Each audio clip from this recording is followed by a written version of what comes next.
Friends intermediate second year chemistry paper clear check చేసుకుని supplement ఎగ్జామ్కి main questions cover చేసే విధంగా కంపల్సరీగా రెడీ చేసుకొని క్లియర్ చెక్ చేసుకోండి. అదే ఫస్ట్ రౌండ్ వచ్చేసరికి 10×2 = 20 మార్క్స్ని చెప్పేసి 2 మార్క్స్ క్వశ్చన్ జరుగుతుంది. యాజ్ ఏ క్వశ్చన్స్ ప్రతి క్వశ్చన్ చెక్ చేసుకుని ఎగ్జామ్ క్వశ్చన్స్ అనేది ఫాలో చేసుకుని క్లియర్ చెక్ చేసుకోండి. సప్లిమెంట్ ఎగ్జామ్ని కంపల్సరీగా రెడీ చేసుకోండి, కంపల్సరీగా చెక్ చేసుకోండి. అదే కెమిస్ట్రీ పేపర్ వచ్చేసరికి ఇంటర్మీడియట్ సెకండ్ ఇయర్ పేపర్ ఇది. పేపర్ ఒకసారి క్లియర్గా అబ్జర్వ్ చేసుకుని ఎగ్జామ్ కొంచెం ఫాలో చేసుకుని క్లియర్గా చెక్ చేసుకుని ప్రతి కొంచెం చెక్ చేసుకుని ఎగ్జామ్ కొంచెం ఫాలో చేసుకొని 6×4 = 24 మార్క్స్ని 4 మార్క్ క్వశ్చన్ పడుతుంది. మనం 4 మార్క్ క్వశ్చన్లో కొంచెం ఫాలో చేస్తే క్లియర్గా చెక్ చేసుకుంటే యాజ్ కొంచెం అనేది కంపల్సరీగా ప్రాక్టీస్ చేసుకుని చాయిస్ అని వెయిటింగ్ చేస్తున్నాడు వితౌట్ చాయిస్ చెక్ చేసుకోండి. నెక్స్ట్ 2×8 = 16 మార్క్స్ అని చెప్పేసి 8 మార్క్ క్వశ్చన్ ఉంటుంది.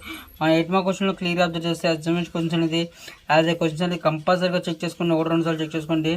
ఎగ్జామ్ కొంచెం ఫాలో చేసుకుని కంపల్సరీగా ప్రాక్టీస్ చేసుకుని నా ఛానల్ కూడా సపోర్ట్ చేస్తున్నాను. ఇంకేమైనా పేపర్స్ సంబంధించి ఏమైనా వస్తే మాత్రం కంపల్సరీ నా ఛానల్ సపోర్ట్ జరుగుతుంది.